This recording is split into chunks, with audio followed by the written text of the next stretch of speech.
Hello, beautiful friends. My name is Terri Sterk. I am a wellness coach and an author, and someone who walks alongside women navigating healing journeys from trauma, illness, emotional pain. Today, I want to thank you for stepping onto this island with me, this sacred inner space where your healing treasures are waiting to be uncovered. If you're here, it means you've made a brave choice to pause and explore. And what you're going to explore today might surprise you. It's not another heavy topic. It's one of the most overlooked inner treasures of all, playfulness. Today's message might surprise you. Yeah, let's talk about playfulness. Yep, play, joy, lightness, and laughter. Not as a distraction, certainly not.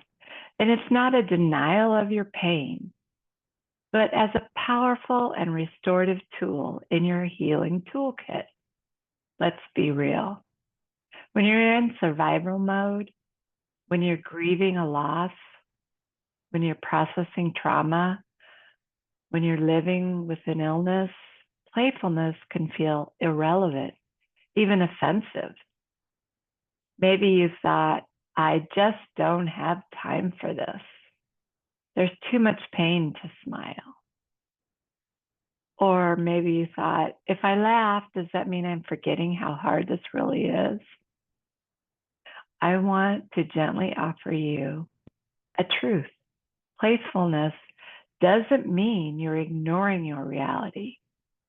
It means you're reclaiming parts of yourself that pain tried to take from you. When you're hurting, we tend to shut down the parts of us that used to feel light and expressive. But healing isn't about being serious all the time. Healing is about being whole. And that includes joy.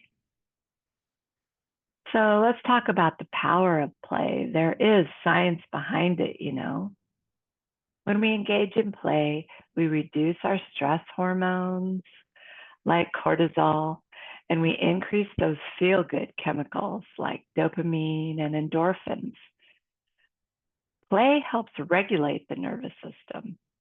And when living through trauma, you know that your nervous system is often stuck in a fight or flight or freeze mode.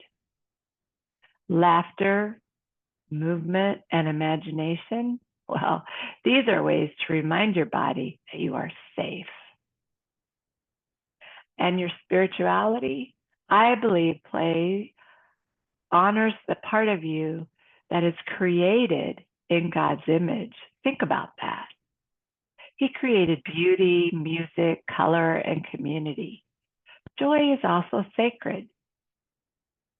When you allow yourself to play, you aren't turning your back on the hard stuff. You're creating space for your heart to breathe again. Even 10 minutes of playful engagement can reframe your entire day. Here are some practical ideas. Play does not look like a woman who's healing. Well, I disagree with that.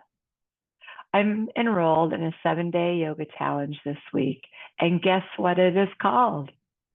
Awaken Your Inner Child. This yoga challenge is a powerful way to connect with playfulness, creativity, and self-compassion.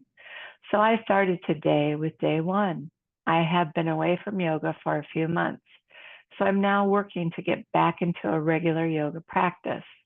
It's excellent for building strength and flexibility, with added benefits of healing for the mind and the spirit. Whatever you choose, it doesn't have to be loud, silly, or perform. Here are a few simple ideas that bring joy and connection back into the daily rhythm. The first one makes me smile because it brings up a beautiful memory. when my daughter was dancing in our kitchen during my first, or no, it was my second journey through cancer. So dancing in the kitchen to that song you loved in high school, try it. Let yourself be 17 again just for 3 minutes. Another one is to color or doodle. Yes, even with crayons or markers from your kid's art box. It's not about the art. It's about your freedom to be able to be creative, even when you think you're not. Watch a funny movie, the kind that makes you laugh until you cry. Create a silly game with your kids, your grandkids, or your pet. Try something playful you've never done before, like flying a kite, blowing bubbles, or doing a puzzle. These aren't time wasters. They're store, they restore our souls. Now, I know some of you feel a lump in your throat when I say play. I thought that way too. But there's resistance, guilt. Maybe you're thinking, if I'm smiling, I'm disrespecting my pain. Here's what I want you to know. You can grieve and still giggle. You can cry and still create. You can hold sorrow in one hand and joy in the other. Play is not a betrayal of your pain. It's a declaration of your pain. It allows you to know that your pain does not define you. You are still here, and the fact that you are still here means you can feel joy even for a moment. That's evidence of your resilience to get through the bad days. So now I'm leaving you with a challenge. Find one small way to bring playfulness into your life, just one. Maybe you'll sing in the shower. Perhaps you'll bake cookies and eat one before they even cool. Maybe you'll sit on the floor and build something with Legos. Whatever it is, do it with your whole heart, not because it fixes the pain, but because it reminds you that healing includes times of joy.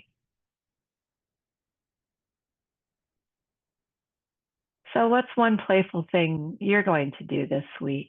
Let's inspire each other to reclaim our joy, even in the most challenging times.